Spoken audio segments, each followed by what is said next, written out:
Здравствуйте, дорогие друзья! Меня зовут Ангелина Давыдова, я директор Бюро экологической информации и человек, который занимается вопросами устойчивого развития городов уже на протяжении очень многих лет. Для меня большая Development честь of быть cities одним из for many, модераторов many years сегодняшней already. онлайн-конференции. Большой город. I am one Устойчивый of the город– это moderators метрика of городского this планирования, forum, ориентированного на здоровье и and I'm благополучие. very happy to С be нами here в with проекте you. «Здоровый город». И я We хотела are бы in сейчас the Health представить City лекцию и track, выступление and today I'd нашего like to замечательного, introduce я не побоюсь этого our слова, даже звездного amazing спикера and I would say a Гильермо star Пиньелоса, который speaker, расскажет нам о том, Guillermo Penalosa, какие могут быть люди who города will tell будущего, us как люди about могут быть более здоровыми, possibility счастливыми в for the своих future городах, более about равноправными и healthy, устойчивыми. equitable and Господин sustainable Пенелоса уже на cities. протяжении многих лет For занимается many вопросом years, комфорта в he городах, is dealing with является comfort in the первоосновителем cities and he's вопроса trying to комфортной городской rethink среды. Что comfortable может быть urban комфортная environment. среда? Означает ли He это, что thinks у нас how this должно быть environment больше should be парков? organized. Господин Does it mean Пенелоса that we are going работает to в have целом more ряде стран parks or not? по проектам He создания новых worked in общественных many парков и countries парковых зон. developing new Означает ли это public устойчивую spaces and мобильность? park zones. Означает ли Does it это mean that the большую cities will have возможность для better людей mobility? Does it передвигаться mean пешком that или people will также на have more велосипедах? possibilities to Как-то walk, to еще ride развивать bicycles, новые or to программы develop устойчивой some мобильности new даже в очень sustainable крупных mobility городах планеты? programs in other Сейчас господин places Гильермо of the world, Пенелоса, even который in также major является cities. основателем Now, и Mr. Penalosa, председателем who is the организации founder and 880 chairman of the 8 и to 80 амбассадором World Cities Open Parks, organization как and раз an расскажет ambassador нам of о World своем Open видении Parks нового organization, подхода к he's going to комфорту tell us городов. about his vision Господин and Пенелоса, approach передаю to вам the слово. future of the cities. Mr. Penalosa, I give the floor to you. Thank you. I'm Guillermo Penalosa. Many people call me Gil. And I want to share some ideas with you.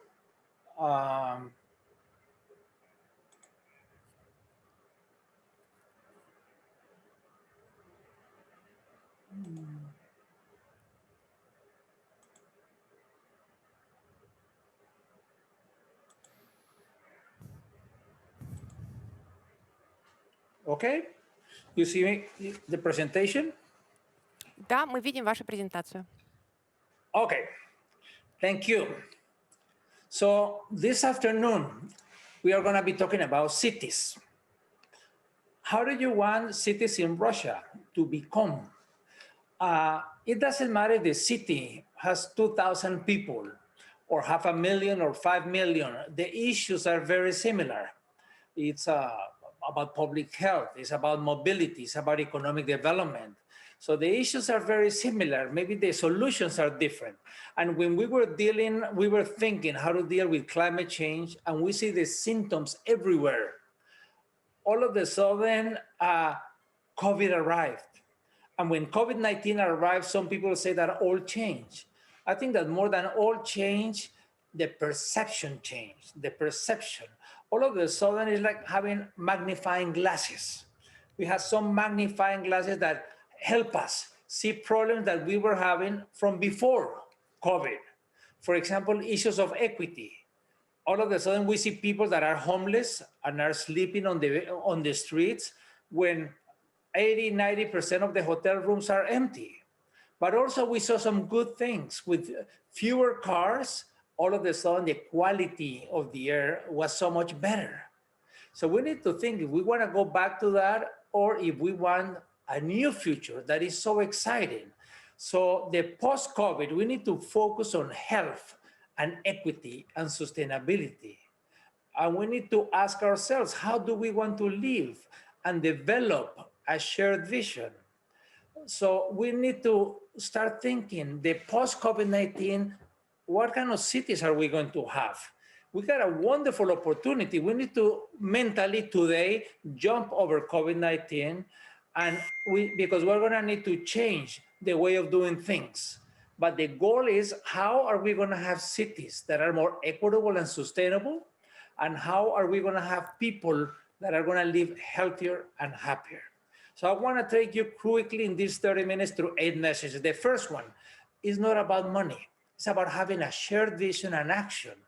Now I live in Canada, in Toronto, for the last 20 years. But before I was commissioner in Bogota, And I learned that it was not about the money. And I've been doing, for example, when I was commissioner, I led the creation of over 200 parks all over the city, small, medium, large.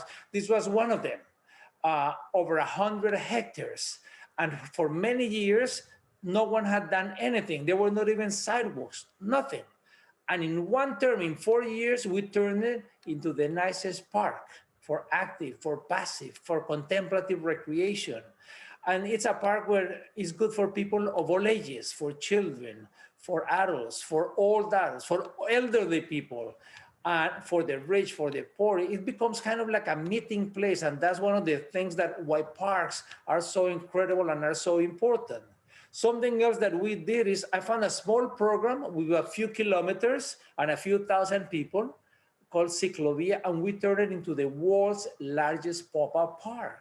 Sunday mornings, we open it up and people come out to walk, to bike, to skate. It's really simple. You can do this in any city in Russia.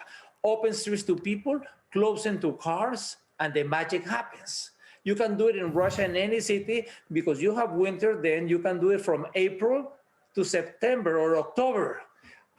And you're gonna see it's great. In Bogota, I was obsessed with doing it very big so that we would get all the rich areas, the poor areas, the commercial areas to link the city, 121 kilometers.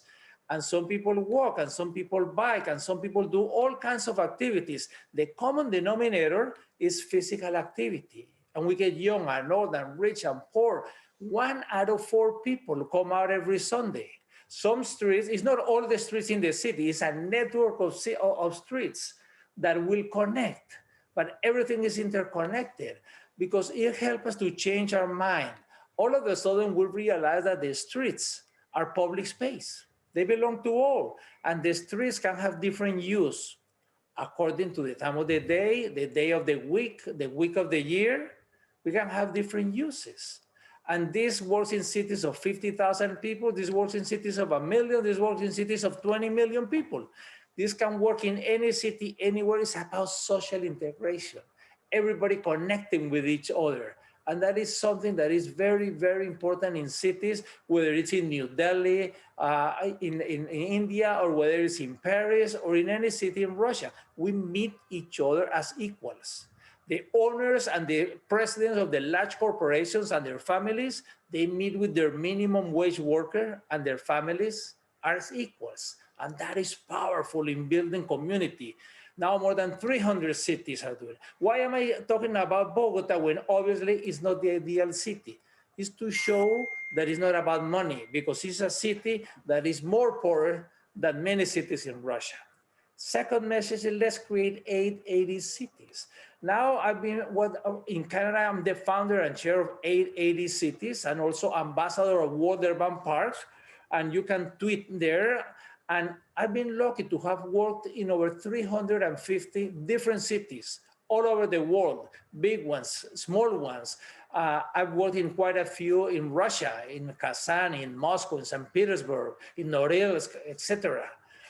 World Urban Parks, I hope that many of you become members either as a city or as a university or as an individual, because it's about sharing information on how to have quality urban parks everywhere. And if you want more information, the website is worldurbanparks.org. And but everywhere I go, people ask, Gil, what's 880 cities? Well, 880 cities is really not about walking or cycling. It's not about streets or parks. Those are the means, not the end. The end is how can we help create successful cities? How can we help create healthy communities for everyone, for babies, for adults in the summer, in the winter? How can we help have happier people? And people say, Gil, but can my children walk to school?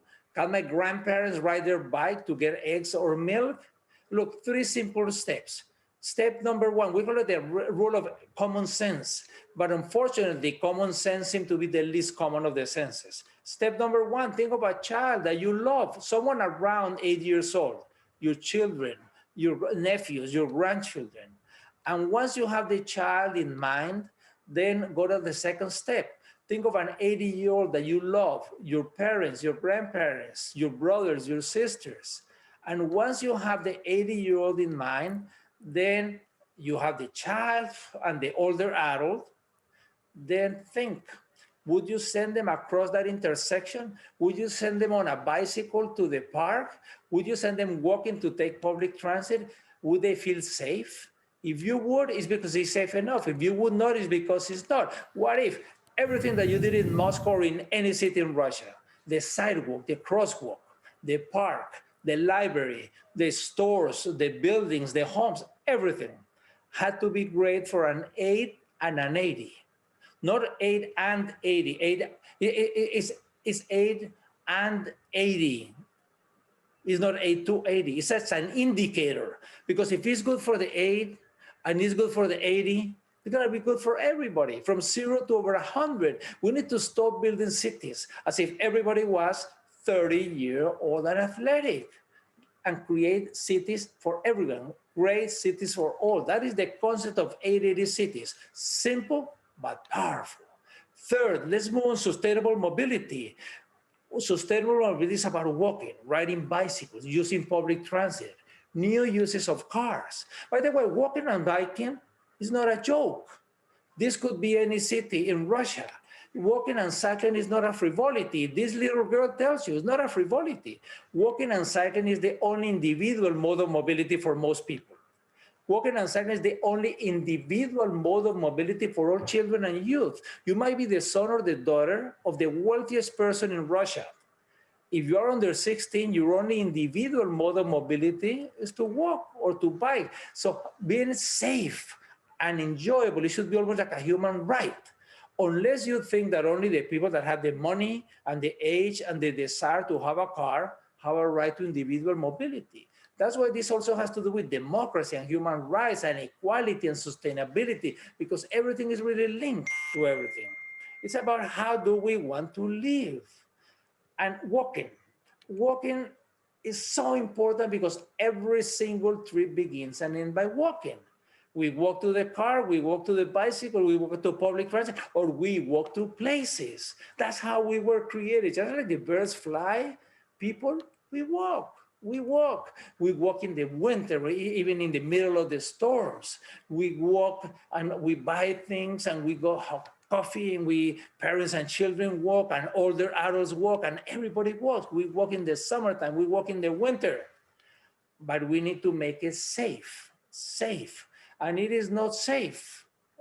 So we need to improve. Yesterday, people driving cars killed 741 people walking in the world. That's more than one person every 2 minutes. It's horrible. We need to make it safe. We know what needs to be done. We need complete streets. We know that the speed in all the streets of any city in Russia, the maximum speed should be 30 kilometers, except for the big ones. The arterial, the connectors can be higher. But all other than the arterial, the street should be 30 kilometers. If we're going to improve walking, we need to make it a priority. And it's not a priority when we have barriers in all of the sidewalks or when we allow the cars to go on the sidewalks. So we need to make it a priority. Sometimes we don't even do sidewalks or we don't do ramps. We are telling these people every single day, you are a second-class citizen. The sidewalks is the most important infrastructure in any city. The sidewalks is, on the street, on bicycles or cars, you go from point A to point B. Not on the sidewalks. On the sidewalks, people meet boyfriends and girlfriends. We meet our neighbors. We meet the people that sell coffee and fruits. We use them in the summer. We use them in the winter. The children catch Pokemons. People catch public transit.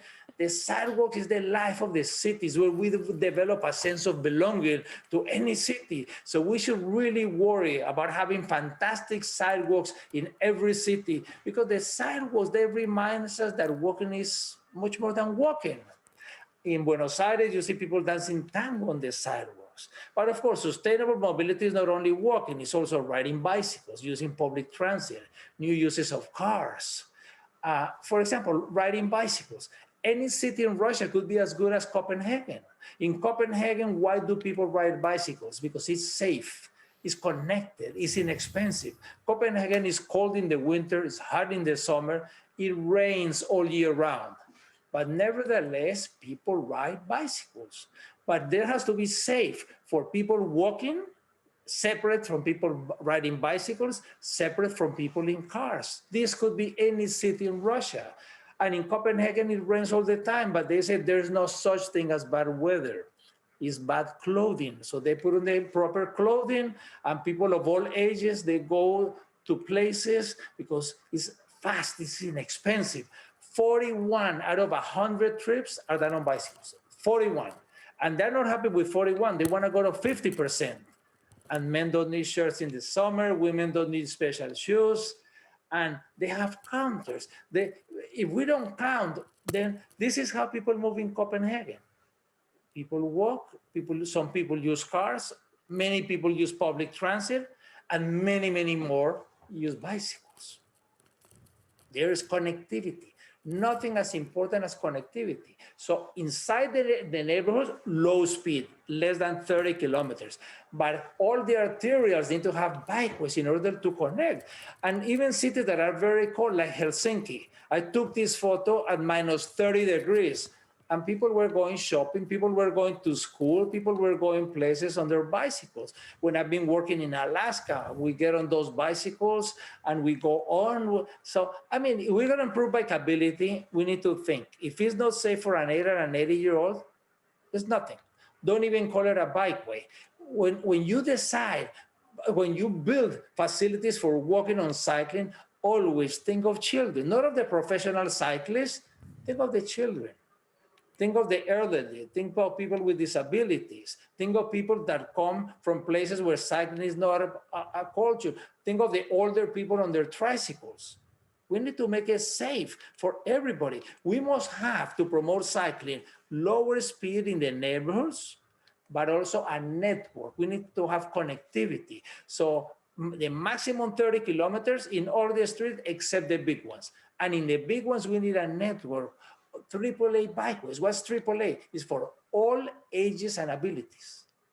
For all ages and abilities. It's very, very important. We need to have connectivity. And if we're going to improve public transit, my brother, who was mayor of Bogota, said the civilized city is not the one where the poor have cars. It's the one where the rich use public transit. And we need public transit in the city of 10,000 people, in the city of 50,000, in the city of 10 million. Different public transit, but we need public transit in all cities. Sometimes there are going to be buses. Sometimes it's also marketing. A mayor told me, oh, citizens don't like the bus. So he put a nose, he covered the wheels, and now the bus looks like a train. So part of it is also marketing.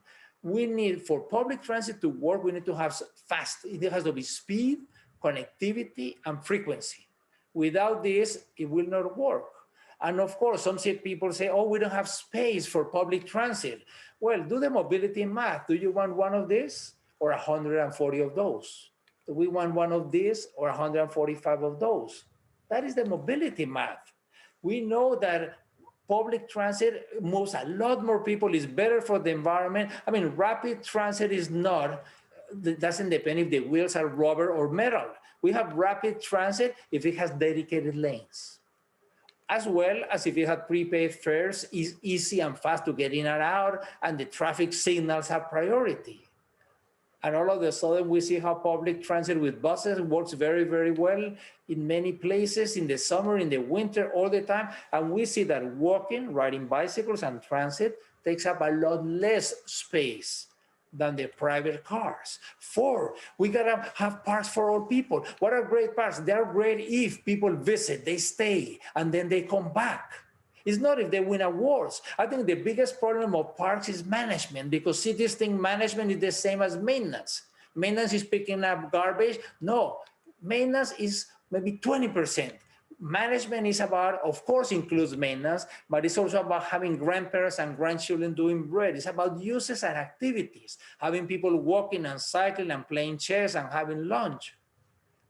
Management is about having volunteers, but giving the tools. Management is about asking the citizens before, during, after, what do citizens want?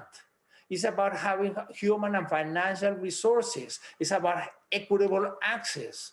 It's about having a good park system throughout the city. It's about safety. But safety is not about putting signs. Safety is about uses and activities. You don't need a lot of police when you have lots of uses. So sometimes cities, it's easier to find money to do parks than to use it. No, we need to have money for uses, money to have movies in the park, money to have walking groups for activities. The lower cost of safe parks is to have uses and activities. Empty parks have fewer benefits. So we gotta work on those, whether it's painting or having farmers markets or flower markets or dancing, laughing yoga, but the uses and the parks are magical. Should we have small or large parks? Well, we need to have both. Working in CASAB, Natalia Fishman has led a huge development of parks, over 100 new parks in CASAM with areas for small children, 0 to 5, 5 to 12, for different people and different park sizes. Some of them are in the suburbs with lots of trees and forest, but also many of them in the middle of Kasam, in the middle of the city. And that has also been very, very important because people come out of their home and have fantastic parks that are very well used 7 days a week, 52 weeks of the year. And they have shown about this. And working in Norilsk. In Norilsk, you know, in Russia is the city further to the north, also working in how to have parks so that people come out. And when people come out, it's good for physical, but it's good for mental health. So good indoor places have to be complemented with also the playgrounds that are nice in the daytime. And then at night, the cars come, but during the day, they leave and they allow places for children to play. So it's a combination. The public places in St. Petersburg as well.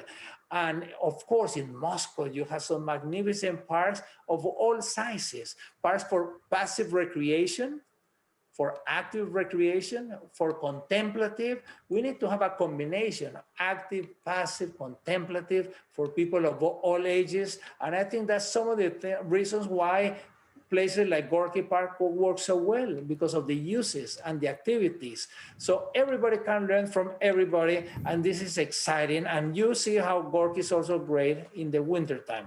So it's not just, parks are not just for the summer, are 52 weeks of the year. And 5, we don't need to copy. I give examples, but we can adapt, we can improve. For example, winter. I know that you have winter, and people might be saying, Gil, but why are you talking about parks if we have winter? I know in every city in Russia, you have 20 horrible days, and this little girl knows it. You might have another 80 that are cold, but you have over 200 good days of the year. The problem is that sometimes we focus on the 20 horrible, and we mess up the 365 days. Sometimes we do some gigantic vacuums that suck the life out of the city. For example, we build undergrounds in the cities, or that they don't integrate, they segregate, or we do connectivity between the buildings. They are not really very good. Of course, if we have winter, we need to have better infrastructure. We need to focus on those 200 really nice days, and when we focus on the nice days, then even the bad days are not as bad. I mean, winter, we need to have a positive attitude, and we need to have the people on the media, on the television, to have a positive attitude towards winter. And of course, we need to make a little bit more of an effort in the winter time. And we can put colors, and that is going to improve, it's going to help us improve our mindsets. Light is very, very important, because sometimes for people, it's more than the cold, is that the light. So if we have lots and lots of lights, such as those lights in St. Petersburg, is going to make us improve. Of course, when we have traffic jams, we're not going to be able to get out of the cars, but at least the lights are going to make the congestion a little bit less worse. This is magnificent. This is really beautiful. In the daytime, it's even more beautiful at nighttime. So the lights, the color, the music, it all improves. But some people call this Christmas lights. No change. It's not Christmas lights. It's winter lights. And let's have them on for 4 or 5 months of the year, from November to April. Let's have programs. Like here, they're watching a movie, but they also have hot chocolate, and they got music and good sound. And we can also play hockey on the streets and do Tai Chi and yoga and saunas. And we need to promote the activities and facilitate food trucks. And we even pizza ovens and areas. We need to make that little extra effort in the wintertime so that people will come out and it will be good for physical, for mental health, for the environment, for everything, even when we go fishing.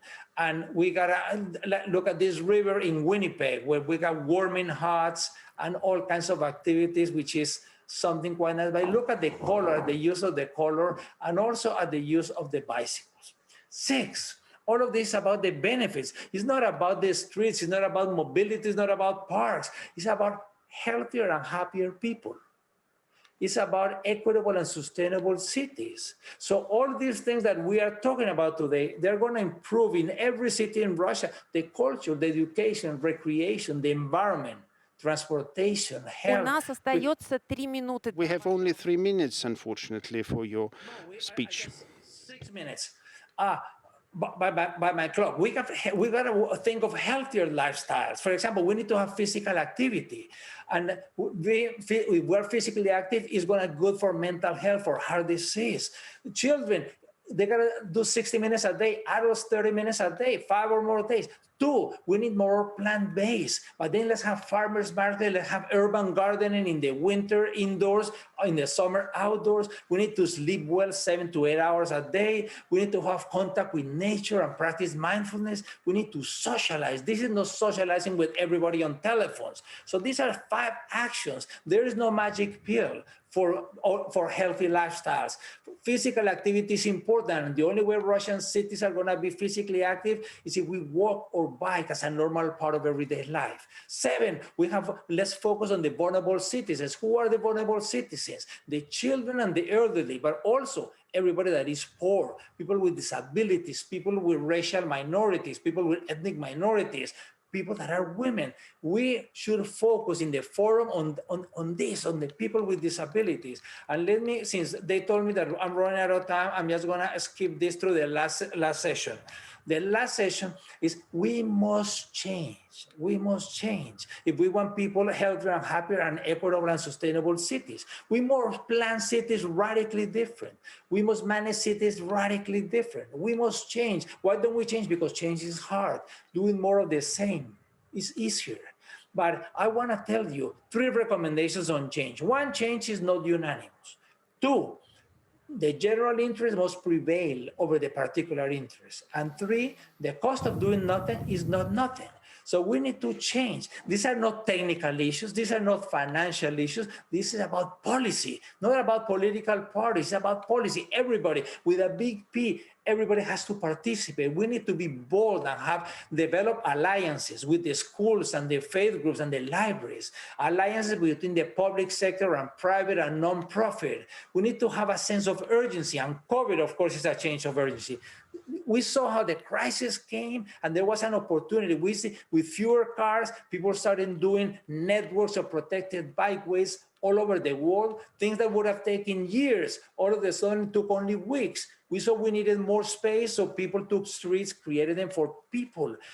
Whether it's Auckland in New Zealand or Oakland, California, we saw also making bus corridors and having farmers markets on the streets and turning golf courses into public parks, because in a golf course, you have only 300 people playing. In the same space as a park, you got thousands of people. So all of this is doable. The businesses are reinventing themselves. So the impossible seemed possible. And we were happy, but we need to develop a shared vision of how do we want our city in Russia. We need to have, but once we have the vision, we need action, action, action. And we have shared vision and we have lots of action. We are gonna be able to have cities that are equitable and sustainable. And we are gonna have people that are gonna live healthier and happier. So I invite everyone on this forum. Let's do it now. Thank you very much. Спасибо большое. Thank you very much, Gil, for your wonderful speech. For this short time, of course, which we've had, you managed to tell us about the whole set of new approaches and issues to the comfortable cities. You told us how city planning and urban planning of road infrastructure can influence safety, comfort and healthy lifestyle in the city, and the equity and the growth of equity among city communities. You also told us how parks help healthy infrastructure. For me, it was very pleasant that you demonstrate a few examples from Russia, from different cities of Russia, where you had a chance to be and to work. And of course, your main resume, your main takeaway, we all have to change. We all have to change because the world around us is changing. And this is absolutely important. Thank you very much, Gil.